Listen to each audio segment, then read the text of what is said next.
So this would be day 1.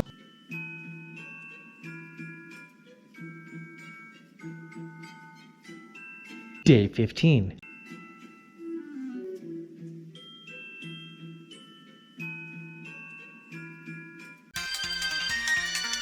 Day 30.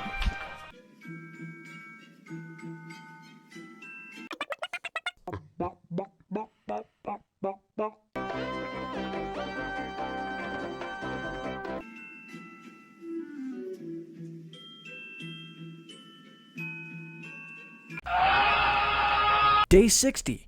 2 months into this worldwide shenanigans. So, I thought I'd talk about this from the Mail Online. Male coronavirus patients with low testosterone levels are more likely to die from the COVID-19, German hospital finds. And you know the Germans. they know their medical stuff. They know it. Unfortunately, going on with this, men with low testosterone levels that contract the COVID-19 are far greater risk of dying from the virus, a study has found. A recent study found men has twice as likely to die from coronavirus, but clinicians have been unable to determine why this is. Probably because there are massive amounts of soy. Remember that whole soy boy thing? They're a bunch of soy boys. Soy boy. Which makes them soy boys. Anywho. But a study from a German hospital for 45 COVID-19 patients admitted to intensive care reveals that the male sex hormone testosterone may play a key role. The hormone is known to help regulate the body's immune response, but when a man has low levels of testosterone, the immune system is not kept in check and it can go haywire following infection. A cytokine storm eventually begins damaging the body itself, and it's left unchecked can be fatal. Poor soul. The researchers assessed the 45 laboratory-confirmed COVID-19 patients admitted to the ICU at the University Medical Center Hamburg-Eppendorf. Whatever. 35 were men and 10 were women, with 7 patients requiring oxygen and 33 of them needing ventilation. 9 men and 3 women died. Hormone levels of each patient were addressed on their first day in the ICU before they had received any invasive procedures. Samples from the COVID-19 patients were tested for 12 hormones, including testosterone and dihydrotestosterone. Testosterone is the key how the body initiates and regulates various immune responses, including fighting viral infections. It plays a particularly important role in men's immunity as it is the main male sex hormone. They're a bunch of soy boys. Soy boy. On the male COVID-19 patients sent to ICU at the German hospital, more than 2/3 recorded low levels of testosterone. They're a bunch of soy boys. Soy boy. In contrast, the majority of female patients, 60%, had elevated testosterone levels. Those wacky Germans, what are you doing? While low levels of testosterone They're a bunch of soy boys. Soy boy. cannot control the immune response in men, the study found that the female COVID-19 patients' higher testosterone levels were linked to more significant inflammatory response. Professor Goulash Gabriel from Leibniz Institute for Experimental Virology in Hamburg, who has been involved in the research, told Mail Online the majority of male COVID-19 patients had low testosterone levels. They're a bunch of soy boys. Soy boy. Of those male COVID-19 patients who died, the majority also had low testosterone levels. They're a bunch of soy boys. Soy boy. Stop drinking soy. Thus, low testosterone levels They're a bunch of soy boys. Soy boy. in men seem to be the risk factor for severe and even fatal disease outcome in men upon infection with the so-called cytokine-inducing respiratory virus. SARS-CoV-2 triggers the human body into producing vast amounts of cytokines, chemicals which flood the site of infection to begin fighting the pathogen. They can also signal to the body to send more immune cells to mount the defense against foreign invaders. It is a key part of healing in humans, but a common issue for patients diagnosed with COVID-19 is their immune system responds too aggressively.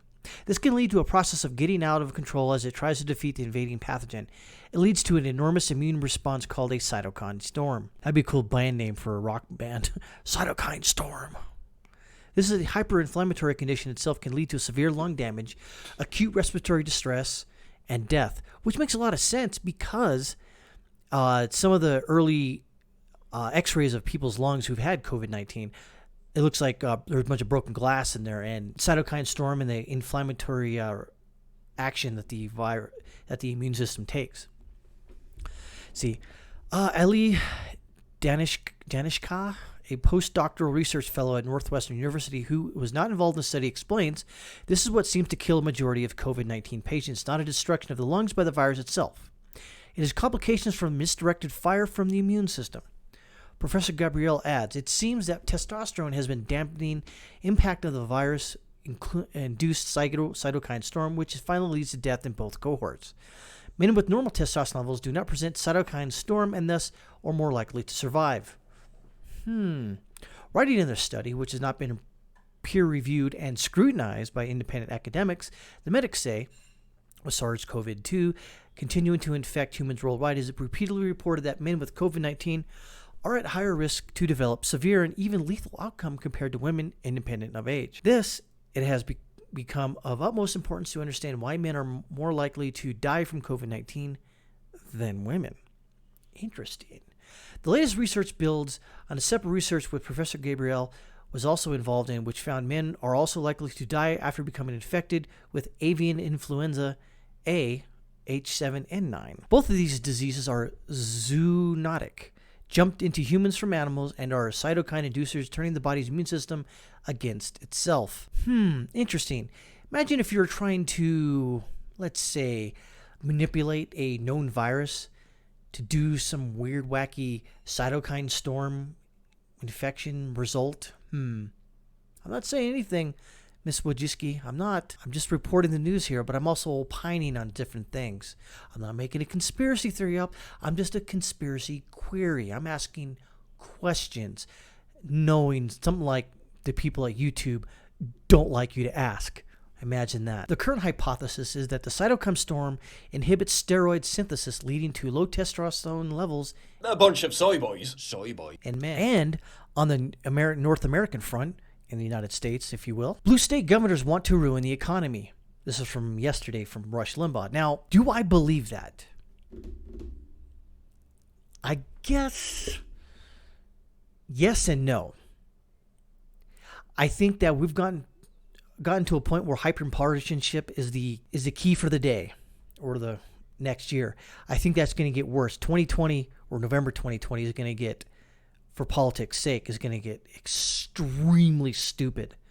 And you're going to see a lot of people essentially point their steely fingers at each other and say, you're bad, and Democrats and Republicans, conservatives, libertarians, liberals are going to be just, well, a soft revolt, not necessarily an armed, violent conflict, but I do see that, honestly, because of what's going on right now. It's nuts. And I mean, all you have to do is read the news and see what's going on, especially with the Obamagate, like what's going on in the Mail Online article over there. I'll just go over what Rush said. It says, I'll tell you something else that's starting to send up red flags. You probably have already noticed this. All blue state governors that want to keep their states locked down, it's purely political.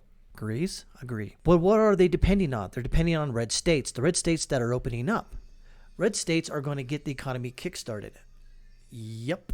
The red states are going to create capital and money to transfer to pay these people their stupid welfare costs and whatever else they're using to bleed this country dry, while their population sits home, doesn't work, waits for the federal check to show up, and then they sit around and they trash the supposedly reckless red states. I cannot tell you how this irritates me. Imagine that. Doesn't this sound sort of what's going on right now?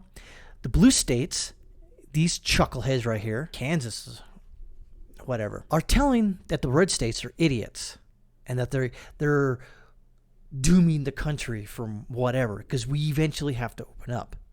And places like Texas, Florida, Georgia, etc. are opening up because you can't, the economy's not going to get back to normal within the next year. It's going to take about 2 years because it took a big hit. Red state governors like Kemp in Georgia are doing the right thing. They're trying to get their people back to work for all the right, common, sensical, human, and humane reasons to protect lives, to protect livelihoods, the U.S. economy, and state economy.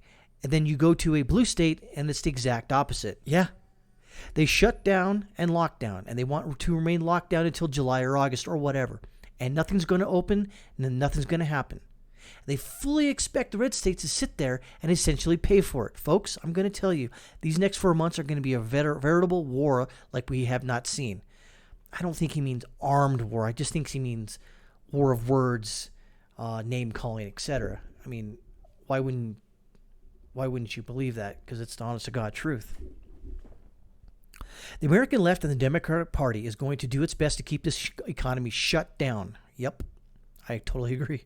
To extend and expand that shutdown and blow up their country's jobs just to ensure that Trump loses. That's exactly what they want to do. It's not about lives. Come on. You really think Gavin Newsom of California cares about you? Well, if you're a liberal and you vote for him, yeah. But if you're a conservative up in Northern California, he don't give a crap about you. Guarantee it. That's just the way it is. But here's the thing about that. Let's do a little hypothetical. Let's say this continues as it is. And let's say that more and more red states open up and the economy in these states starts to return and revive. The blue states stay locked down. These populous places, New York, Mass, California, so they stay locked down for all the express purpose of canceling out the increase created by the red states. The economic activity that will happen from the red states going back to work, the blue state governors are going to try to cancel it out by keeping their people at home. Yes.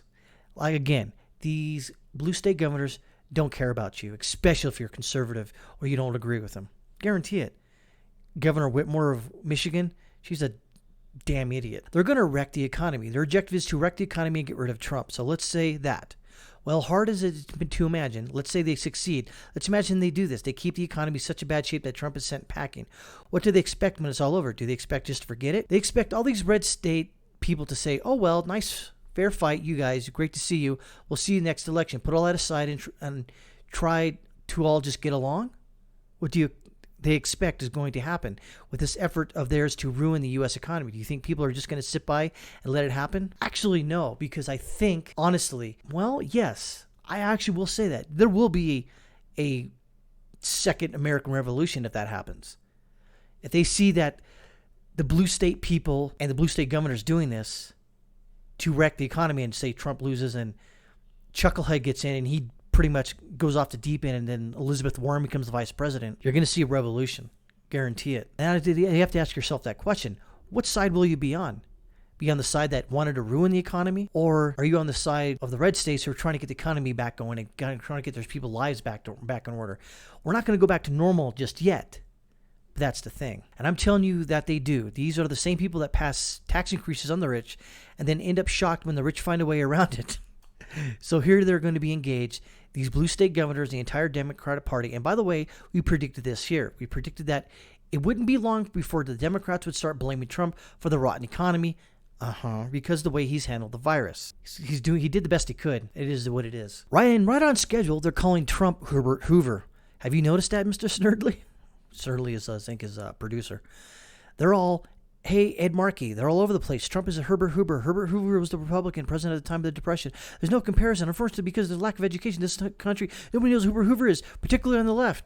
Exactly. But what do they expect to happen? They expect us just to watch them try to literally destroy this country's economy and do nothing about it? They just expect us to watch it. And then when the election's over, wave at them and say, hey, guys, nice try. What do you expect to happen here? They think they can ruin the economy?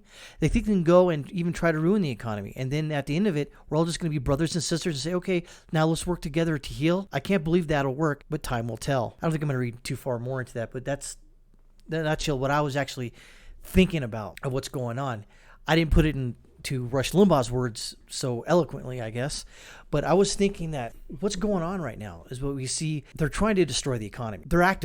They don't care. You see what, like in Elon Musk, he's trying to open up the factory in Alameda County, but the health department there says no. But what about Walmart and Target and Safeway and Stater Brothers and all these other grocery stores? Oh, they can open. That's fine because they're essential. But other people who've got jobs, they're not essential. No. So if you look in Texas, it was Shelley Luther,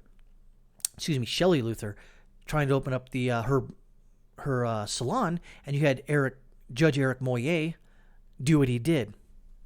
Exactly. So essentially, that's your day 60 in a nutshell.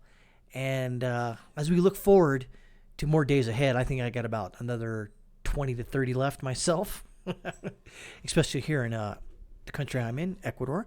We'll see what happens. But again, just speaking from the United States perspective, These blue states are enemies of the people. Guarantee it. Whitmore, Newsom, Governor Blackface in Virginia, the governor of Kentucky, he's a blue state douchebag, Illinois, all Pacific Northwest, Oregon, Washington. Those states are trying to ruin the economy to keep Donald Trump out of a second term. Flat out. That's what they're doing. They won't admit to it. They're going to say, oh, we're here for public safety. But you know what? Don't believe them. They're pulling the wool over your eyes. They're full of crap. That's Day 60 in a nutshell.